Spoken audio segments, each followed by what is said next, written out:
Bismillahirrahmanirrahim. Assalamualaikum warahmatullahi wabarakatuh. Hai anak-anak, apa kabar? Masih ingat nggak dengan tugas yang sudah Bu Rosa berikan minggu lalu? Nah, minggu lalu Bu Rosa memberikan kesempatan untuk kalian ya berdiskusi tentang apa itu sumber sejarah. Kan selama ini selalu Bu Rosa dulu yang memberikan materi untuk kalian, kan pasti bosen tuh.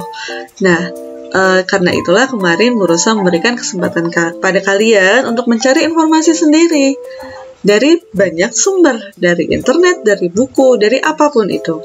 Jadi Bu Rosa bukan satu-satunya sumber yang bisa memberikan informasi kepada kalian. Nah, pada kesempatan kali ini Bu Rosa akan membahas tentang tugas yang sudah Bu Rosa berikan untuk kalian, yaitu tugas tabel mengenai jenis-jenis sumber sejarah. Nah, tapi sebelum kita membahas tentang sumber sejarah, kita review dulu ya. Walaupun kemarin Bu Rosa sudah melampirkan video dari channel Herisken, sekarang kita bersama-sama mereview kembali apa yang sudah dijelaskan oleh kakak yang ada di Herisken itu tadi.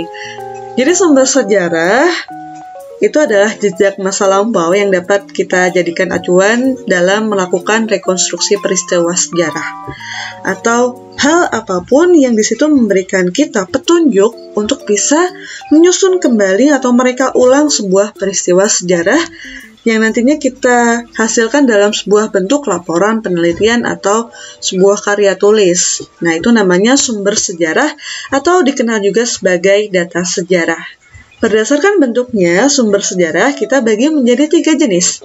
Ada sumber tekstual, sumber yang di situ terdapat tulisan, apapun itu, bisa berupa prasasti, bisa berupa surat, bisa berupa diary, bisa juga berupa laporan hasil rapat, atau apapun di situ yang terdapat tulisan. Hikayat-hikayat, bab-bab, kitab-kitab. Nah, itu namanya sumber tertulis atau sumber tekstual. Contohnya naskah proklamasi, ada kitab negara Kertagama, ada prasasti Ciareten, dan lain-lain. Kemudian ada sumber non-tekstual. Sumber non-tekstual itu kebalikannya dari sumber tekstual.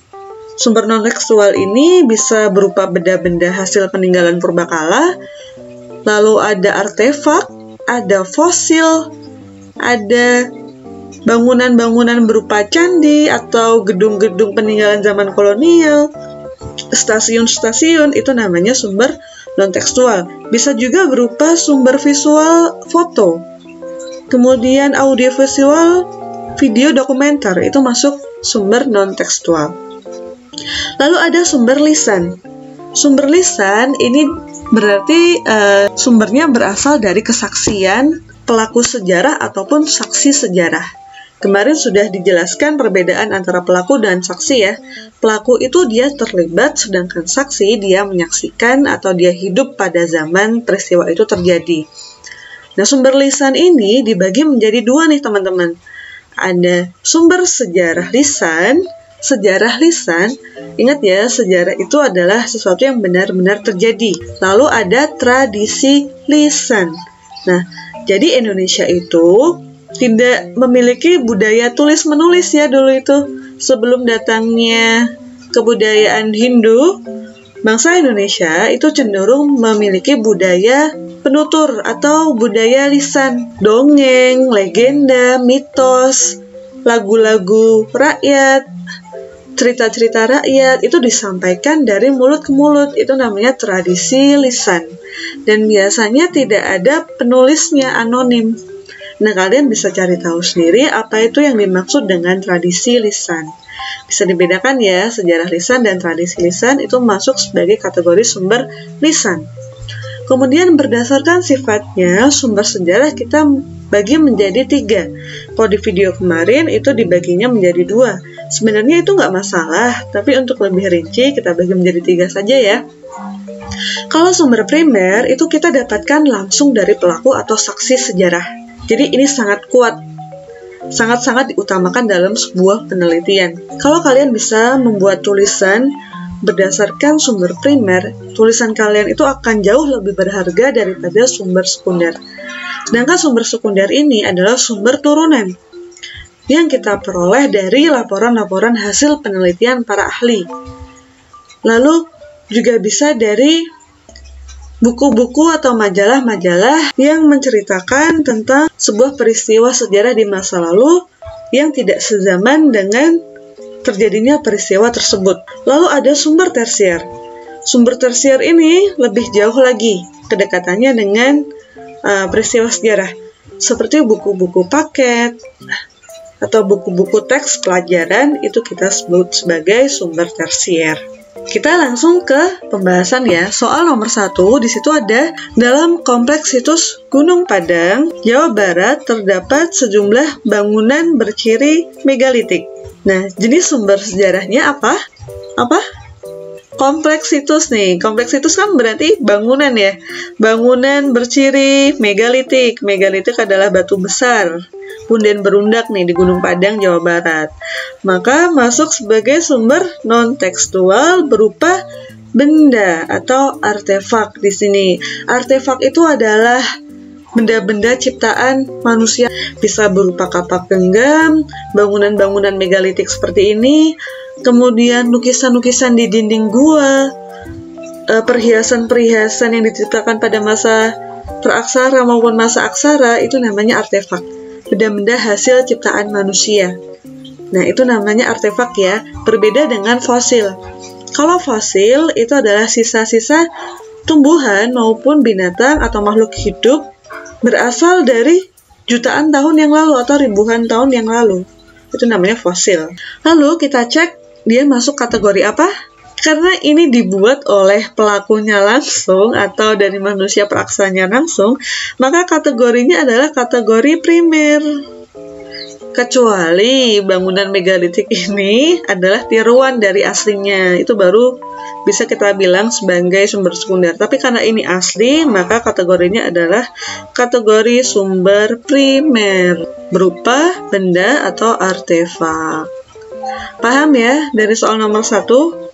Kemudian kita ke soal nomor 2. Ada pernyataan, Borobudur merupakan bangunan suci tempat beribadah pemeluk agama Buddha.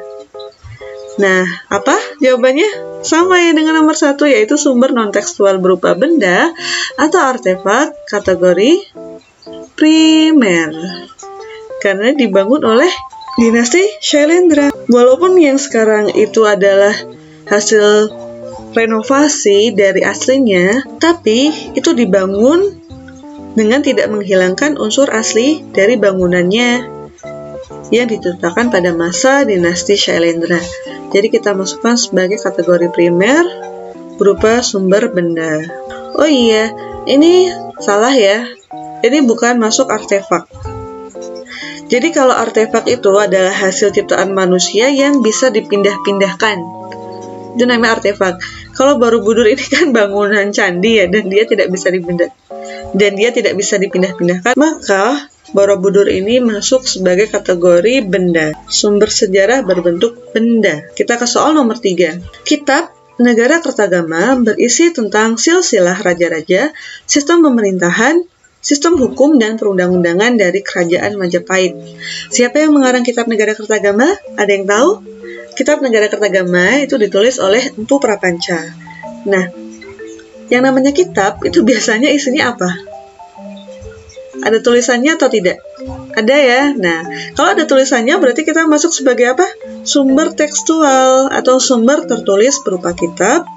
Masuk sebagai kategori apa? Primer. Kan ini ditulis langsung oleh Empu Prapanca dan kitabnya itu masih ada di museum. Nah, kemudian kita ke soal nomor 4. Ada seorang siswa yang bercerita bahwa ayahnya merupakan salah satu mahasiswa yang terlibat dalam demonstrasi di gedung MPR tahun 1998. Kalian jangan salah fokus sama ayahnya ya. Yang cerita yang jadi sumber sejarah kita itu adalah siswa nih. Siswa yang dia cerita bahwa ayahnya itu merupakan salah satu mahasiswa yang terlibat dalam demonstrasi tahun 1998. Karena itu jenis sumber sejarah, kalau itu berupa kesaksian atau berupa hasil wawancara, maka masuk sebagai kategori sumber lisan, berupa keterangan dari keluarga pelaku sejarah. Pelaku sejarahnya itu adalah ayahnya si siswa ini. Karena ini berasal dari siswa, bukan dari pelakunya langsung, bukan dari ayahnya, maka kita masukkan sebagai kategori sekunder atau sumber turunan. Lanjut ke soal nomor 5. Pernyataan 5. Foto yang diambil oleh Franz Mendur bersaudara pada 17 Agustus 45 menjadi sumber penting dalam pengabadian peristiwa proklamasi Republik Indonesia. Jadi sumber sejarah yang dimaksud adalah apa? Foto yang diambil oleh Franz Mendur bersaudara. Alexander Mendur satunya, saudaranya itu. Nah, kalau sumber foto, secara bentuk dia masuk apa? Non-tekstual, berupa visual ini tadi, foto. Kategorinya apa? Kategori primer ya, karena ini diambil 17 Agustus 1945. Foto itu kan mengabadikan apa yang terjadi pada saat itu, maka kita sebut sebagai kategori primer. Kategori primer. Nah, itu tadi kelima soal yang ada di tabel yang sudah kalian kerjakan. Gimana? Ada yang salah atau banyak yang benar? Nah, semoga bisa membantu kalian ya, semoga bisa memperjelas pemahaman kepada kalian. Nah, sekarang ada bonus soal untuk kalian sebagai tambahan nilai. Ada 3 jenis sumber sejarah di sini. Kalian bisa tentukan jenisnya apa saja, dikerjakan seperti yang sudah dijelaskan di pembahasan tadi, modelnya seperti itu. Kemudian kalian kerjakan secara individu, kemudian kalian jawab di kolom komentar yang ada di YouTube, dan jawaban tercepat itu mendapatkan poin 100. Kalau dia benar, dia mendapatkan poin 100. Jadi yang diminta adalah jawaban tercepat terbenar. Lalu gimana dong Bu, nanti kalau di bawah-bawahnya juga ada yang benar semua gitu kan, tapi dia kalah cepat, maka dia akan mendapatkan bonus berupa nilai tambahan ketika dia mendapatkan nilai remedi nantinya. Jadi jangan khawatir ya, silakan yang mau menambah nilai ataupun berusaha menjawab, kerjakanlah tugas ini di kolom komentar yang ada di YouTube. Sampai di sini dulu saya akhiri. Assalamualaikum warahmatullahi wabarakatuh. Selamat belajar.